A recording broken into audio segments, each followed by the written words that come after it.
வணக்கம். தீப மலையார் செய்திகளுக்காக செய்தி வாசிப்பவர் வித்யா. செய்யாறு குற்றவியல் நீதிமன்றத்தில் நாம் தமிழர் கட்சி ஒருங்கிணைப்பாளர் சீமான் ஆஜர். செய்யாறு அருகே பிரம்மதேசம் பகுதியில் நாம் தமிழர் கட்சி சார்பில் கடந்த 2022ஆம் ஆண்டு நடைபெற்ற ராஜேந்திர சோழன் பிறந்தநாள் பெருவிழாவில் நாம் தமிழர் கட்சி ஒருங்கிணைப்பாளர் சீமான் இன உணர்வுகளை தூண்டும் வகையில் அவதூறாக பேசியதாக பிரம்மதேசம் போலீசில் குற்றப்பத்திரிகை தாக்கல் செய்யப்பட்ட வழக்கில் செய்யாறு குற்றவியல் நீதிமன்றத்தில் ஆஜரானார். திருவண்ணாமலை பிப்ரவரி 12. திருவண்ணாமலை மாவட்டம் செய்யாறு அருகே வெம்பாக்கம் வட்டத்திற்கு உட்பட்ட பிரம்மதேசம் கிராமத்தில் துர்க்கை அம்மன் கோவில் எதிரே உள்ள திடலில் கடந்த 21/7/2022 நாம் தமிழர் கட்சி ஒருங்கிணைப்பாளர் சீமான் தலைமையில் ராஜேந்திர சோழன் பிறந்தநாள் பெருவிழா கூட்டம் நடைபெற்றது. நாம் தமிழர் கட்சி சீமான் மேடையில் பேசும்போது கூட்டத்தில் ஒரு பகுதியில் சலசலப்பு ஏற்பட்டது. அப்போது பேசிய சீமான் ராஜேந்திர சோழனின் வரலாற்றை பேசாமல் இப்பகுதியில் விஜயகாந்த், கருணாநிதி, எம்ஜிஆர், ஜெயலலிதா உள்ளிட்ட தலைவர்களின் கட்சி கொடியை ஏற்றும் போது எங்கே சென்றீர்கள்? நாம் தமிழர் கட்சி கொடியை ஏற்றும் போது எங்கே போய் நக்கிட்டு இருந்தே? இந்த மண்ணின் மகன், மான தமிழ் மகன், ஒரு தமிழன் ஏற்றும் போது உனக்கு வலிக்குதே ஏன்? நான் பறையைத்தான் அடிச்சேன், உன்னை அடிக்கலையே, புரியுதா? இந்த சேட்டை எல்லாம் வேற இடத்தில் வச்சுக்கோ. நான் கொஞ்சம் முன்னாடி வந்து உட்கார்ந்து இருக்கும்போது நீ இந்த கொடியை ஏற்றாதே, பறை அடிக்காதே என்று சொல்லி தப்பி போயிருப்பியா? நீ எவ்வளவு பெரிய கொம்பனாலும் இரு, பார்ப்போம். வரை என்பது பறை என்பது பறை அல்ல. என் இனத்தின் எழுச்சி மிகு குறியீடு. எங்கள் முழக்கம் என்ன தெரியுமா? என் உடன் பிறந்தார்களே, இது ஆதி தமிழ் பறையடா, அதை அடித்து பகை முகத்தில் அடித்து அறையடா, இதுதான் எங்கள் முழக்கம். 2 சீட்டு 3 சீட்டுக்கும் நக்கிட்டு நிற்கிறியே, நீயே வா, மோதிக்குவோம், தனித்து நிற்போம். 2024 2026 நிற்போம், வா. இது உன் கோட்டைனா?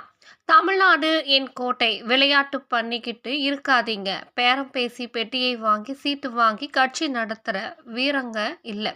நாங்க ரொம்ப சேட்டையா கொடியை ஏத்தாதே, அது ஏத்தாதே, இது ஏத்தாத என்று சொல்லி மேலும் காவல்துறை அதிகாரிகள் தயவு செய்து அந்த காக்கி சட்டை தொப்பியெல்லாம் கலட்டி வச்சுட்டு வேலை செய்யுங்க. எதுக்கு அந்த வேலையை செஞ்சுட்டு இருக்கீங்க? மேலும் சட்டையை மடித்து விட்டு கொண்டு அப்படி நாம் பேசக்கூடாது. ஏன் நீ அனுமதி கொடுத்த? யார் அனுமதி எதிர்பார்த்தீங்க? நீங்க தேவையில்லாத வேலை செய்யக்கூடாது. யாரு அனுமதி கொடுக்கலையா? அவரை கூப்பிடு, அப்புறம் பேசிக்குவோம். இந்த கூட்டம் நடக்கும் நாளும் பரவாயில்லை, கூப்பிடுடா, வாடா என்று மேலும் அவர் மத, இன, மொழி, ஜாதி, சமய தொடர்பான உணர்ச்சிகளை தூண்டி விடுகின்ற வகையில், கேட்பவர்கள் மனம் புண்படுத்துகின்ற வகையிலும் பேசியதாக குற்றப்பத்திரிகையில் கூறப்படுகிறது. வழக்கு எண் 159 2022ஆம் ஆண்டில் பதிவு செய்து செய்யாறு குற்றவியல் நீதிமன்றத்தில் விசாரணைக்கு ஆஜராக நீதிமன்றம் உத்தரவிட்டிருந்தது. அதன் பெயரில் செய்யாறு குற்றவியல் நீதிமன்றத்தில் ஆஜராக நாம் தமிழர் கட்சி ஒருங்கிணைப்பாளர் சீமான் வருகை தந்து ஆஜராக இருந்தால் இதனால் நீதிமன்ற வளாகத்தில் பரபரப்பாகவும் பதட்டமான சூழ்நிலையும் நிலவியது. தீப மலையார் செய்திகளுக்காக தலைமை ஆசிரியர் வி. மூர்த்தி. அனுமதிக்கும் போது இவ்வளவு தவறுகள் நடக்கும்போது வாக்கை எண்ணுவோர் மட்டும் நேர்மையாக எண்ணிடுவார்னு நீங்கள் நினைக்கிறீங்களா?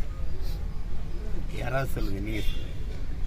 இவ்வளவு அநியாயம் தெரிஞ்சே நடக்குது, எல்லாருக்கும் தெரியுது. அதை தடுக்காத இந்த நிர்வாகங்கள் வாக்கை எண்ணும்போது மட்டும் மனச்சான்றோட நேர்மையாக எண்ணிடணும்னு நீங்கள் நம்புறீங்களா? ரஷ்ய அதிபர் ஜோசப் ஸ்டாலின் சொல்கிறாரு, எங்களுக்காக தான் சார் என்ன சொல்கிறாரு, தேர்தலில் வெற்றியை தீர்மானிப்பது வாக்கு செலுத்துகிற மக்கள் அல்ல, அந்த வாக்கை எண்ணுகிற அதிகாரிகள் தான் தீர்மானிக்கிறார்கள்ங்கிறார். உங்களுக்கு புரிதுன்னு நினைக்கிறேன். சான்று சொல்லணுமா? 81 வாக்கில் அந்த ராதாபுரத்தில் இன்றைக்கு சபாநாயகராக இருக்கிற ஐயா அப்பா அவர்கள் தோற்றார்கள்னு அறிவிக்க சொல்லுவாங்க.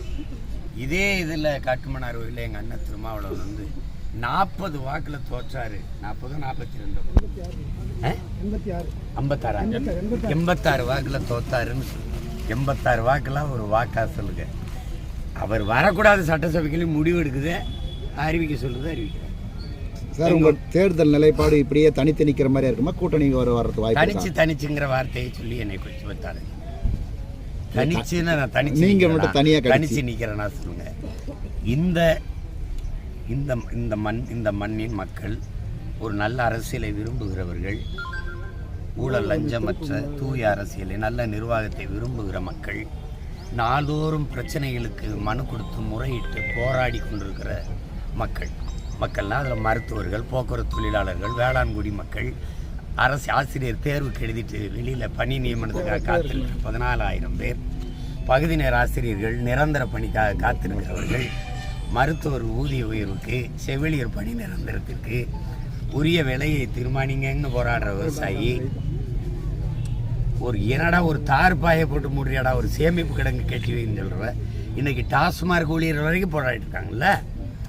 பிரச்சனையோடு, மனுக்களோடு, கவலையோடு, கண்ணீரோடு வீதியில் நின்று போராடுகிற எல்லா மக்களோடும் நான் கூட்டணி வச்சுருக்கேன். அப்போ நான் தனிச்சு இல்லைல்ல. இப்போ அரசியல் கட்சிகளோட கூட்டணி வச்சிங்கன்னா நீங்கள் மறுபடியும் வெல்றதுக்கு வாய்ப்பு இருக்கு. நான் வந்து தலைவர்களை நம்பி கட்சி ஆரம்பித்தவன் இல்லை, தமிழர்களை நம்பி, இயக்கங்களை நம்பி அல்ல. எனக்கும் கீழே இருக்கிற இளைய தலைமுறை தம்பி தங்கைகளை நம்பி இயக்கத்தை தொடங்கினேன். அதனால் என்னை ஒருத்தனையாவது நீங்கள் விட்டுடுறது நல்லதுன்னு நினைக்கிறேன்.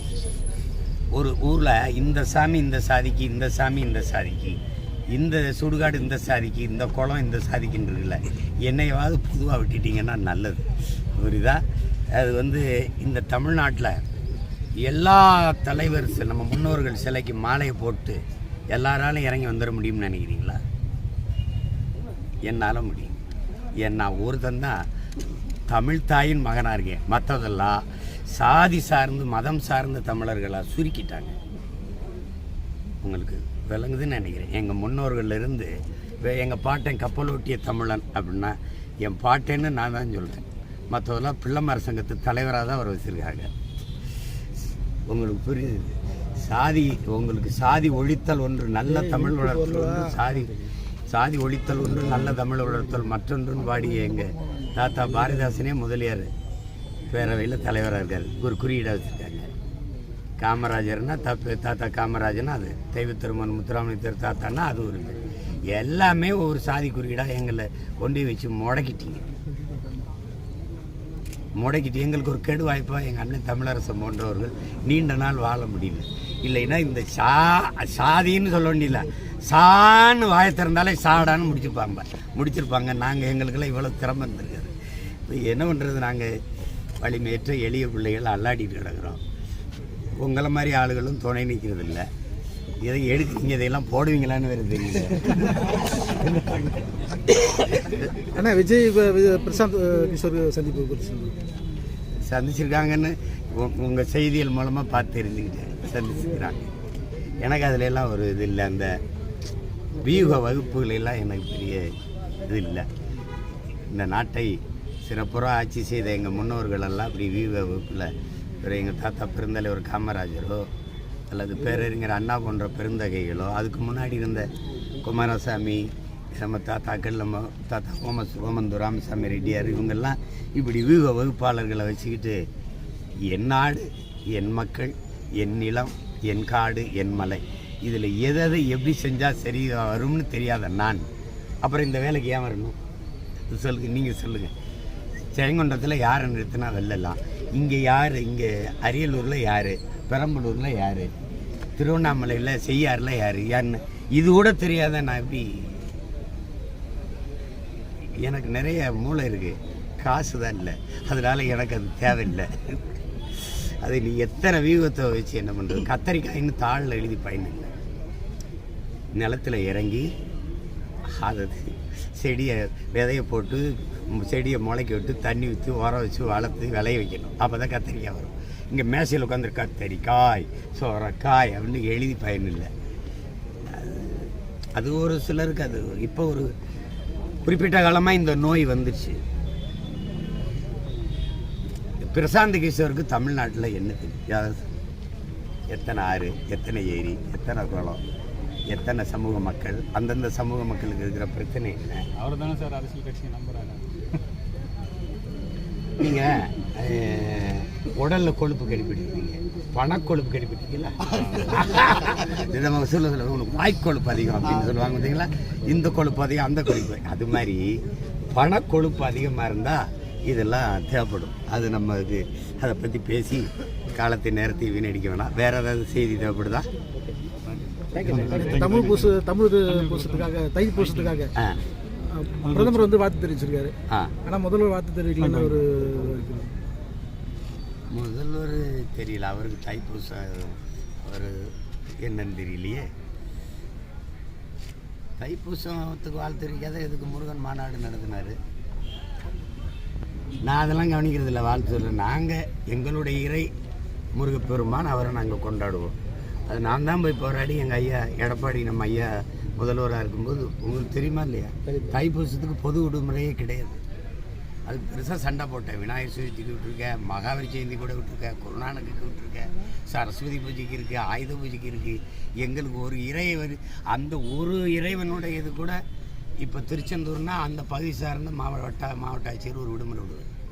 பழனின்னா அந்த பகுதியில் இருக்கும், பொது விடுமுறை இல்லை, உள்ளூர் விடுமுறை தான் இருக்கும். அதை நான் போய் கேட்டு, அவருக்கு அந்த உணர்வு இருந்ததுனால அவரே சொன்னார், என் பேரே பழனிசாமி தானே சொன்னார், நான் சொந்தமாக என் நிலத்தில் முருகன் கோயில் கேட்டிருக்கேன், நான் முருகப்பட்டேன், நம்ம உறுதியாக செஞ்சிடுவோம்னு அவர் விட்டது தான் இந்த தைப்பூசத்துக்கு பொது விடுமுறை. அதுன்னு சொல்லணும்ல அடிக்கடி, இல்லைன்னா ஏதோ விடுமுறைன்னு நினச்சிட்டு இருந்து எதனால் வந்ததுன்னு அது தெரியல.